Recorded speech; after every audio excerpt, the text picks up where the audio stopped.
identificar, ¿no? Entonces, la metodología de investigación en ciencias sociales nos permite abordar fenómenos que tienen que ver con lo que se denomina lo social, ¿no? Que, como hemos visto en el texto que yo les he dado del epistemólogo Roberto Folari, las ciencias físico-naturales por un lado y las ciencias sociales conforman lo que se denominan las ciencias fácticas, y las ciencias sociales es la que surgen en el último siglo, digamos, en el siglo mediado del siglo XIX y básicamente a lo largo del siglo XX. Por lo tanto, es el último escalón dentro del conocimiento científico, que fue estudiar a la sociedad, a las relaciones sociales, la economía, a los sujetos sociales, a las conductas, a los individuos, de manera científica. Y ahí hemos visto que hay distintas ciencias que conforman las ciencias sociales, que son la psicología, la antropología, la sociología, la economía, y bueno, podemos también clasificar ahí todo lo que tiene que ver con la ciencia de la comunicación y de la comunicación social, ¿no? En ese texto de Roberto Folari, que ustedes ya han hecho el trabajo práctico, me gustaría reforzar por lo menos algunas de las ideas que están ahí, que tienen que ver, primero, cómo estas ciencias, las ciencias sociales, surgen cuando ya estaban desarrolladas otras ciencias y que estaban en un grado ya de madurez, como las ciencias físico-naturales, ¿no?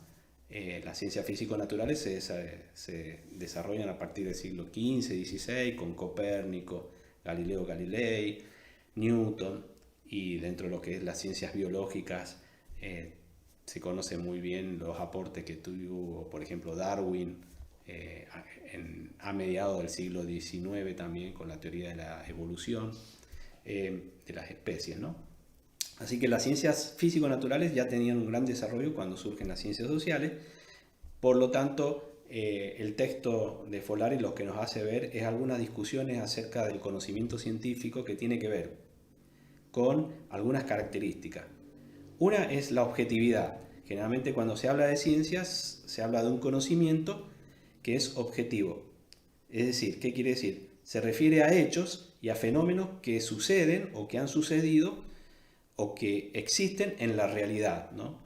Por lo tanto, no se habla o no se discute o no se hacen juicios acerca de fenómenos que son posibles o que no se pueden observar o no se pueden registrar de alguna manera, ¿no?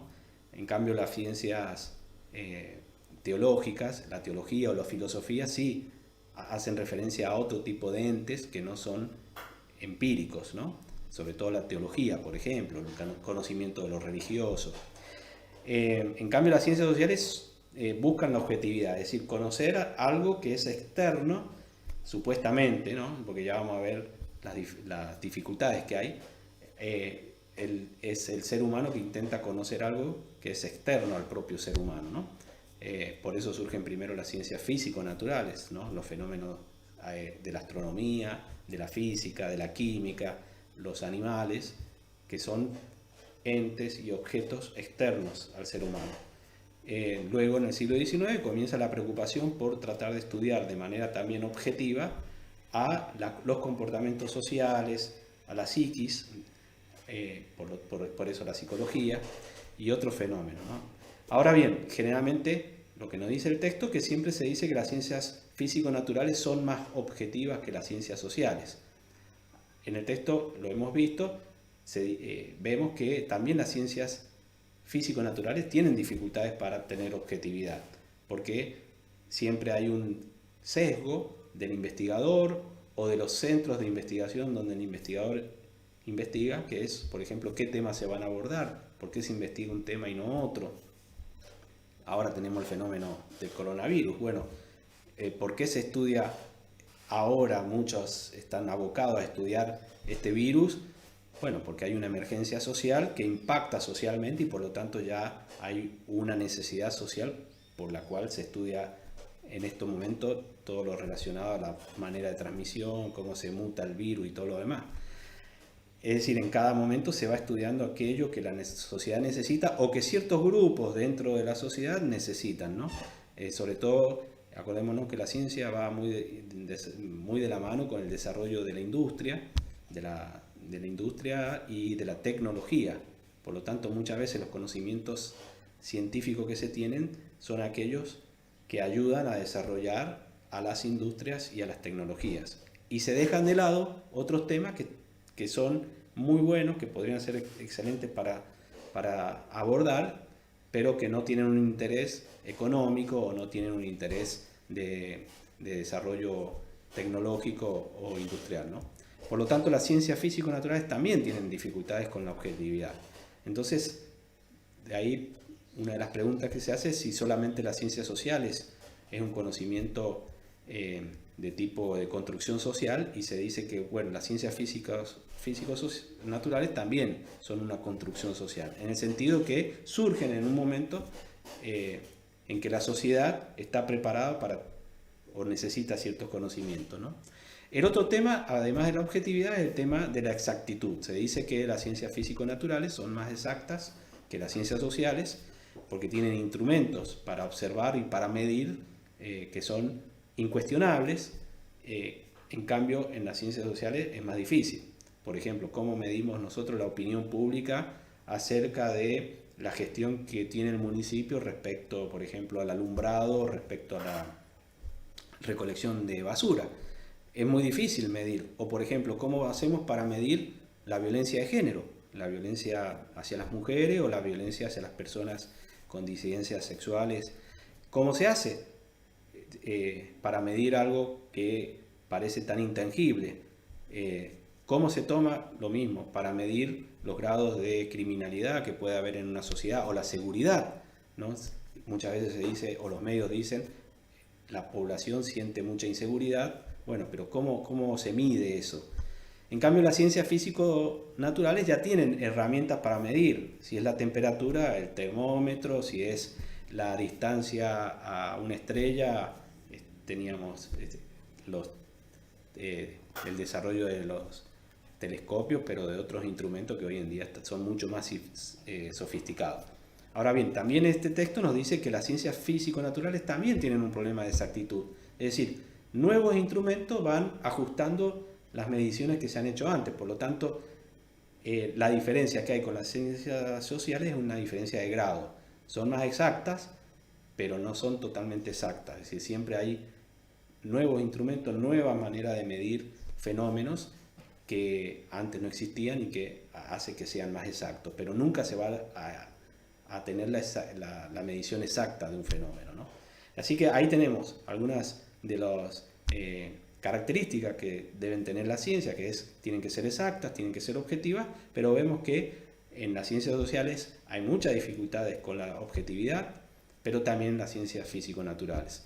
En las ciencias sociales hay mucha dificultad con la exactitud, pero las ciencias físico-naturales también tienen algunas dificultades, aunque en menor grado, ¿no?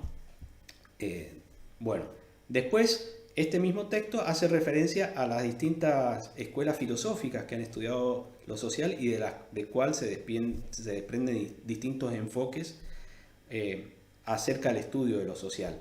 Uno es el estudio, hace referencia a Hegel, con la mirada que tiene hacia los fenómenos del mundo físico, pero también del mundo social, que tiene que ver con un movimiento dialéctico. En Hegel era la dialéctica entre el pensamiento, el campo de las ideas, y el mundo de lo realizable, el mundo de lo concreto. Esa dialéctica que en Hegel se da desde la idea, desde la razón, hacia lo concreto, hacia la realización humana de las cosas, Marx lo da vuelta y propone la inversión de esa dialéctica en una dialéctica que es al revés, que sería al revés. Es el mundo de las relaciones materiales, el mundo de lo material, el que genera ideas, el que genera pensamientos, y por lo tanto ahí propone una manera de estudiar la sociedad, ¿no? Que es primero estudiar las relaciones de tipo económicas productivas, que son asequibles, se pueden medir el intercambio de bienes, el valor de un bien de otro, y a partir de ahí estudiar el otro campo de lo social, que es lo ideológico, el mundo de las ideas, lo ideológico, ¿no? Es decir, primero estudiar en una sociedad todo lo que tiene que ver como en cómo produce una sociedad los bienes y cómo los distribuye, y él en el momento en que se encuentra estudia el capitalismo, del cual todavía no hemos salido, ¿no? Marx pensaba que el capitalismo después iba a dar lugar a otra forma social, pero bueno, en ese momento era lo que estaba surgiendo, el capitalismo, que era una manera de producir en donde unos son dueños de las industrias, de las máquinas, y otros son los que ofrecen su fuerza de trabajo a cambio de un salario, y por esta relación entre empresarios por un lado, o la burguesía le denominaba, o se le puede denominar la clase burguesa, y la clase proletaria o los asalariados, que son los que producen mediante su trabajo, y la clase burguesa, que es la dueña de los medios de producción, de los bancos, de las industrias, de las fábricas, ¿no? Él dice que esta sería la manera de estudiar una sociedad, ver cómo produce, quiénes son las clases que están arriba, digamos, que son dueñas de los bancos, de los medios, de las fábricas, de las industrias, y por otro lado, las otras clases sociales. Sobre eso se puede estudiar otros fenómenos que tienen que ver con lo ideológico, por ejemplo, la educación, la comunicación social, la política, las religiones, ¿no? Entonces, la mirada de Marx para estudiar una sociedad es una mirada integral. No hace una separación de ciencias en distintos tipos de ciencias, sino para estudiar una sociedad hay que estudiar integralmente todos estos aspectos, ¿no? Después dice que viene otro sociólogo que propone otra manera de estudiar la sociedad, que es, ustedes lo conocen, Emil Durkheim, donde Emil Durkheim trata de propone una metodología para las ciencias sociales que la copia, digamos, de las ciencias físico-naturales. Entonces él dice, a los hechos sociales hay que estudiarlos como cosas, como fenómenos externos al individuo que estudia, al investigador o a los grupos de investigadores que investigan. Él dice, hay que tratarlos como cosas. ¿Qué quiere decir eso? Bueno, como cualquier cosa hay que tratar de estudiar lo externo. Por lo tanto, él dice, ¿qué es lo que tiene que estudiar la sociología? Bueno, aquello que es externo y que se puede observar, se puede medir. Por lo tanto, son las conductas externas las que condicionan las conductas individuales. Las instituciones, por ejemplo, si uno quiere estudiar la forma en que las personas conviven, tiene que estudiar instituciones como el matrimonio. Son formas que se nos imponen a los seres. El lenguaje se nos impone, es decir, el ser humano no elige qué lenguaje. Nosotros cuando nacemos, ya nacemos en una sociedad que nos impone un tipo de lenguaje, nos impone una moneda, ¿no?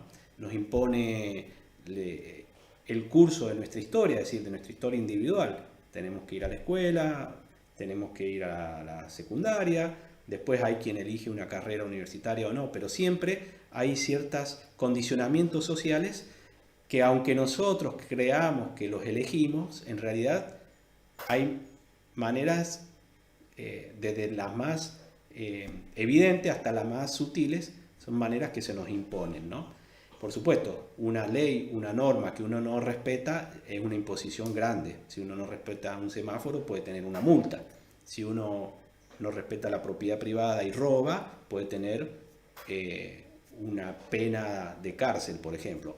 Ahora, si uno no respeta la manera de vestirse y se va a una fiesta, a un casamiento, vestido de jugador de Boca o de River, ahí nadie no lo van a meter preso, tampoco le van a poner una multa, pero seguramente va a ser mal mirado por todos, o hasta es posible que le digan, por favor, no entres a la fiesta, o anda a ponerte una corbata. Es decir, esas formas que se nos imponen como sociedad es lo que dice Durkheim que se puede estudiar objetivamente, y además se hace acompañar por una herramienta muy importante que es la estadística. Entonces, él propone el estudio de fenómenos sociales desde la estadística, y un ejemplo de eso es el estudio del suicidio. Como un hecho que parece totalmente individual, como una decisión individual personal, él dice, bueno, las causas, los motivos internos, eso lo puede estudiar la psicología, pero como sociólogos, como ciencias sociales, podemos estudiar la regularidad, es decir, cuál es la tasa de suicidio de una sociedad y qué relación tiene esa tasa de suicidio con otros factores sociales. Por ejemplo, la religión, el estado civil, la clase social, Entonces, ahí empieza a establecer una manera de estudiar los fenómenos sociales, a partir de la estadística, ¿no? Y después, el texto de Folari también nos habla de otro enfoque para estudiar los fenómenos sociales, que es el enfoque que propone Diddley, que es otro filósofo de fines del siglo XIX. Diddley, que es alemán, y en general los filósofos alemanes que querían estudiar también a lo social desde el punto de vista científico, ellos le denominan en general a las ciencias sociales la ciencia del espíritu, entendiendo el espíritu como la cultura, como lo social o como lo cultural, ¿no? Lo que pasa es que las traducciones del alemán al español lo traducimos como ciencia del espíritu, pero básicamente son ciencias sociales de lo que habla. Él dice, bueno, que las ciencias sociales, el objeto de las ciencias sociales es muy diferente al de las ciencias físico-naturales. ¿Por qué? Porque los fenómenos físico-naturales son fenómenos que no tienen intencionalidad, ¿no? No hay una intención.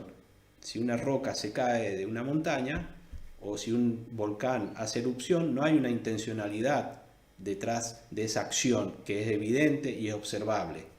En cambio, los fenómenos humanos y los fenómenos sociales hay motivaciones internas, hay intencionalidades. Entonces, él propone para los fenómenos de las ciencias sociales un método que sería el método de la comprensión.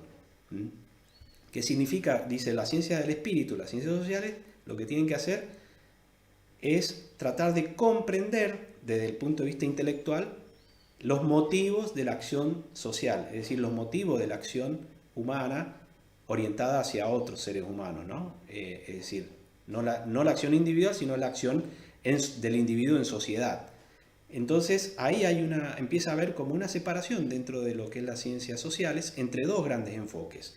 Estos dos grandes enfoques son el enfoque que decíamos antes de Emil Durkheim, que es el enfoque positivista, el enfoque explicativo de la ciencia, que toma como modelo a las ciencias físico-naturales, y por otro lado el enfoque de Diddley, que es el enfoque de lo que se denomina la comprensión, ¿no? Por un lado entonces la explicación y por otro lado la comprensión.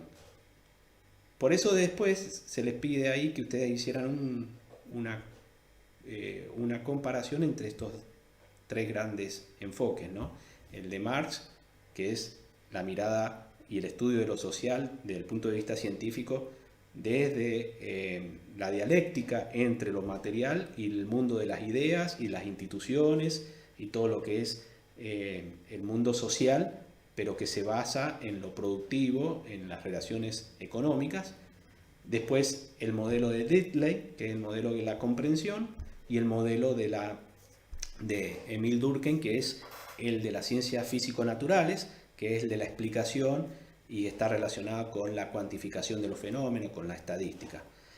Ahí en el texto también dice, bueno, que hasta nuestros días las ciencias sociales entonces se han dividido en dos grandes enfoques.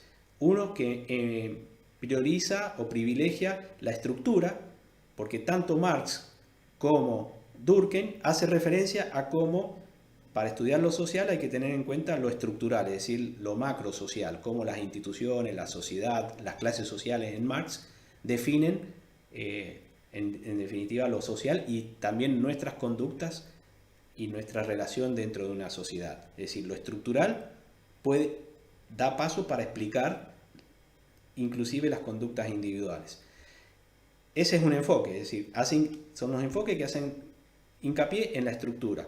Y los otros enfoques hacen hincapié en la acción, es decir, cómo las ciencias sociales estudian la acción social, que es la acción de los individuos que se relacionan con otros en el mundo de la economía, en el mundo de los medios de comunicación, de la escuela, del trabajo, de la familia, pero a partir de tratar de comprender, es decir, de estudiar la acción social desde la comprensión del significado y de los motivos y del significado que los propios individuos le otorgan a esa acción social. Es lo que denominan la teoría de la acción social o que estudia a los actores, es decir, al propio individuo que actúa según significados y otorga significados a un evento. En ese sentido son los dos grandes enfoques, ¿no? Los que privilegian entonces la estructura y por otro lado la acción social. Entonces tenemos básicamente dos enfoques para las ciencias sociales. El de la explicación, por un lado, que tiene como modelo a las ciencias físico-naturales, y por otro lado, el enfoque que está relacionado con la comprensión. Yo les voy a subir un videito para que tratemos de distinguir estos dos enfoques a partir de dos profesores de la UBA que son epistemólogos muy reconocidos. El video es medio plomo, en el sentido que está hecho estéticamente, tiene varios años ya, y por lo tanto no tiene todos los recursos que ustedes saben usar ya en la comunicación audiovisual. Bien. Entonces espero que puedan ver ese video y después les voy a dejar una tarea respecto a otro texto.